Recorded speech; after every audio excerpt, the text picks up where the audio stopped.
নমস্কার, আবারও চলে এলাম একটা নতুন রেসিপি নিয়ে।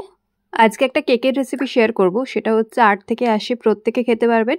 কারণ আর সঙ্গে যারা চিনি খান না বা চিনি কম খান, একই সঙ্গে ডিম ময়দা থাকার জন্য কেক কিনে খেতে পারেন না, তাদের জন্য কিন্তু এই কেকের রেসিপিটা একদম পারফেক্ট। আর একদম কম খরচে, কম সময়ে আর একদম কম জিনিসপত্র দিয়ে, মানে চিনি ময়দা ডিম কোনোটাই কিন্তু কেকটাতে লাগবে না। তাই এই তিনটে ছাড়া কেক বানাতে গেলে এই ভিডিওটা পুরোটা স্কিপ না করে দেখতে হবে আর কমেন্টে জানাতে হবে কেমন লাগলো। অবশ্যই বানাবেন কিন্তু বাড়িতে। প্রথমেই যেমন বলেছি, কেকটা বানাতে মেন উপকরণ ময়দা লাগবে না। আমরা নর্মালি জানি কেক বানাতে মেন উপকরণ চিনি ময়দা ডিম, তো এখানে কিন্তু তিনটেই প্রয়োজন হচ্ছে না। তো আমি এখানে প্রধান উপকরণ হিসেবে সুজিটাই ব্যবহার করছি। এখানে আমি 150 গ্রাম মানে কাপ হিসেবে 1.5 কাপ সুজি নিয়েছি। তো দেখুন আমি প্যাকেটটাও দেখিয়ে দিচ্ছি, 150 গ্রামের একটা প্যাকেট। প্রথমেই কিন্তু সুজিগুলোকে মানে সুজিটাকে মিক্সিতে গুঁড়ো করে নিতে হবে। আমি সঙ্গে দিচ্ছি 2টো এলাচ, মানে এলাচের দানাগুলো দিলাম, এলাচের খোলাটা ছাড়িয়ে ফেলে দিয়ে দানাগুলো দিয়ে দিলাম যাতে সুন্দর একটা গন্ধ আসে। তো 3-4 বার মতো ঘুরিয়ে নিলেই কিন্তু সুন্দর গুঁড়ো হয়ে যাবে। মানে একদম যে ময়দার মতো হবে তা না, কিন্তু যে সুজিটা থাকে তার থেকে অনেকটাই গুঁড়ো হয়ে যাবে। তো দেখুন এখানে কিন্তু আমার সুজিটা গুঁড়ো করে নেওয়া হয়ে গেছে, ভালোই মোটামুটি গুঁড়ো হয়ে গেছে। তো ময়দার থেকে একটু মানে চাল গুঁড়ো যেরকম হয় সেরকম হয়েছে এটা। এরপর 1 কাপ দই নিচ্ছি। আমি যেহেতু ডিম দেবো না এতে, 1 কাপ দই দিলাম, মানে 150 গ্রামের জন্য এখানে 1 কাপ আমি দই দিলাম। 150 গ্রাম মানে এই যে কাপটা নিলাম এই কাপের ছিল ওই 1.5 কাপ মতো সুজি, তার জন্য আমি 1 কাপ দই দিলাম।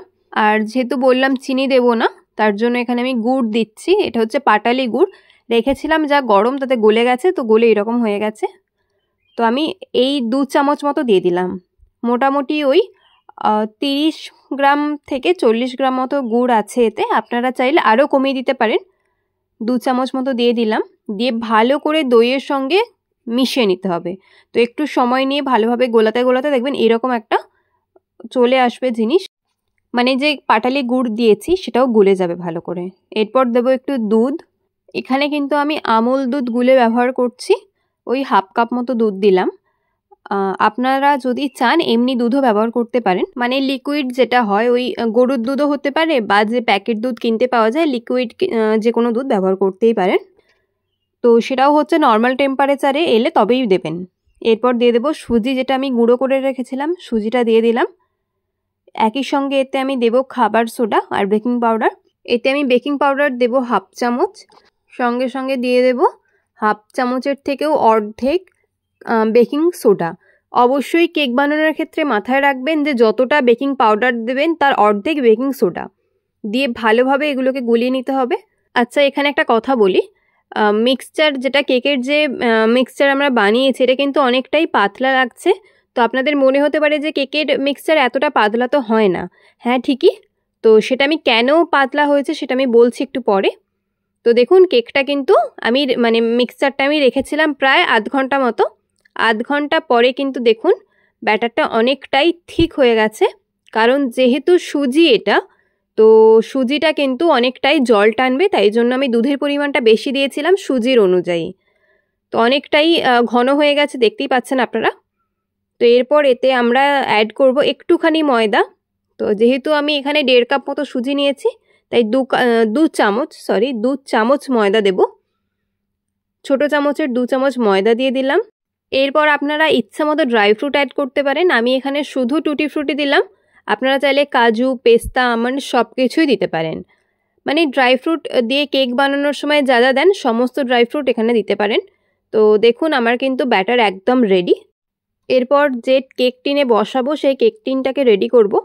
টিনটাকে ভালোভাবে ধুয়ে নিয়েছি, পরিষ্কার করে নিয়েছি, শুকিয়েও নিয়েছি, একটু তেল দিয়ে দিলাম, দিয়ে ভালো করে লাগিয়ে নেব তেলটাকে টিনটার চারিদিকে, মানে কেক টিনটার কেক মোল্ডের চারিদিকে তেলটা ভালো করে দিয়ে দেবো। এখানে কিন্তু অবশ্যই কোনো গন্ধ ছাড়া তেল ব্যবহার করতে হবে। আমি এখানে রিফাইন অয়েল ব্যবহার করেছি, রাইস ব্র্যান রিফাইন অয়েল, সেই জন্য কালারটা ওইরকম লাগছে। তেলের কালারটা একটু ডিপ, ওই জন্য রাইস ব্র্যান অয়েল যেহেতু।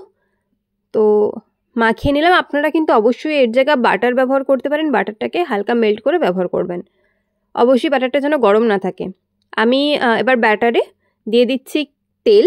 তো এখানে আপনারা বাটার দিতে পারেন, আমি এখানে 1/2 কাপ দিয়ে দিলাম, মানে 3 চামচ মতো তেল দিলাম। দিয়ে ভালো করে আবার একবার মিশিয়ে নিচ্ছি। আমার কিন্তু কেকের ব্যাটার একদম রেডি। এরপর ব্যাটারটাকে কেক মোল্ডের মধ্যে দিয়ে দেব। তো দেখতেই পেলেন কতটা সহজ এই কেকটা বানানো। এরপর আমি এটাকে বেক করতে দেব। আমি কিন্তু অবশ্যই এটাকে কড়াতেই করছি যাতে সবাই বানাতে পারেন। আপনারা চাইলে মাইক্রোওভেনে করতে পারেন। তো দেখুন আমি কেকের মোল্ডের মধ্যে নিয়ে নিয়েছি, ওপর থেকে আরও একটু টুটি ফ্রুটি ছড়িয়ে দিচ্ছি। হ্যাঁ, যেটা বলছিলাম, মাইক্রোওভেনে করতে গেলে 170 ডিগ্রিতে 5 থেকে 7 মিনিট প্রিহিট করে তারপর 170 ডিগ্রিতেই 30 মিনিট বেক করে নেবেন, তাহলেই কিন্তু কেক আমাদের রেডি হয়ে যাবে। আর আমি যেহেতু কড়াতে করছি, দেখুন কড়াতে আমি অল্প একটু বালি নিয়ে নিয়েছি, তারপর চাপা দিয়ে 5 থেকে 7 মিনিট মতো রেখে দিয়েছিলাম গ্যাসের ফ্লেমটাকে হাইতে রেখে। তারপর যখন গরম হয়ে গেছে, কড়াটা মানে প্রিহিট হয়ে গেছে, তারপর আমি কেকের টিনটা বসিয়ে দিয়েছি, দিয়ে ফ্লেমটাকে লোয়েতে করে দেব। দেখুন আমি প্রায় দেখছি 25 মিনিট পর একটু কাঁচা আছে এখনও। আমি একটা ছুরি গেঁথে দেখলাম, লেগে যাচ্ছে, মানে একটু কাঁচা ছিল। তো তারপর আমি আরও 10 মিনিট লো ফ্লেমে রেখেছিলাম, তারপরে কিন্তু কেক আমাদের একদম রেডি। এবার কেকটাকে ডিমোল্ড করছি।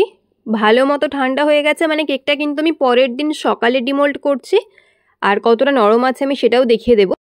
দোকানের কেকে ডিম বা ময়দা থাকার জন্য যারা কেক কিনে খেতে পারেন না বা প্রচণ্ড মিষ্টি হওয়ার জন্য কেকটা খেতে পছন্দ করেন না দোকান থেকে কেনা কেক, তারা কিন্তু এই কেকটা বানিয়ে খেতে পারেন একবার। বাচ্চাদের টিফিনে 2 পিস কেক দিয়ে দেবেন, পেট একদম ভরা থাকবে অনেকক্ষণ, যেহেতু পুরোটা সুজি দিয়ে তৈরি। আর কেকটাতে কিন্তু কোনো রকম চিনি ব্যবহার করা হয়নি, পুরোটাই গুড় দিয়ে হয়েছে। তো দেখুন কেকটা কতটা নরম আছে, আর কেকটা কিন্তু ভীষণ ভালো টেস্ট হয়। 2 পিস খেলেই কিন্তু অনেকক্ষণ পেট ভর্তিও থাকে। আর একই সঙ্গে যারা কেক খেতে ভীষণ পছন্দ করেন তারা কিন্তু সকাল সন্ধ্যে চায়ের সঙ্গে খেতেই পারেন এটা। তাহলে যদি কেকের রেসিপিটা ভালো লেগে থাকে, লাইক কমেন্ট শেয়ার করবেন, আর অবশ্যই চ্যানেলটা সাবস্ক্রাইব করে পাশে থাকবেন। আর সঙ্গে যারা ফেসবুক থেকে দেখছেন অবশ্যই পেজটা ফলো করবেন, আর অবশ্যই কমেন্ট করে জানাবেন এই রেসিপিটা দেখে অবশ্যই একদিন বানাবেন বাড়িতে, আর আমাকে কমেন্টে জানাবেন। দেখুন কেকটা কতটা নরম হয়েছে। আর আজকের মতো এখানে শেষ করছি, আবার দেখাবে অন্য কোনো রেসিপির সঙ্গে। ভালো থাকবেন, সুস্থ থাকবেন।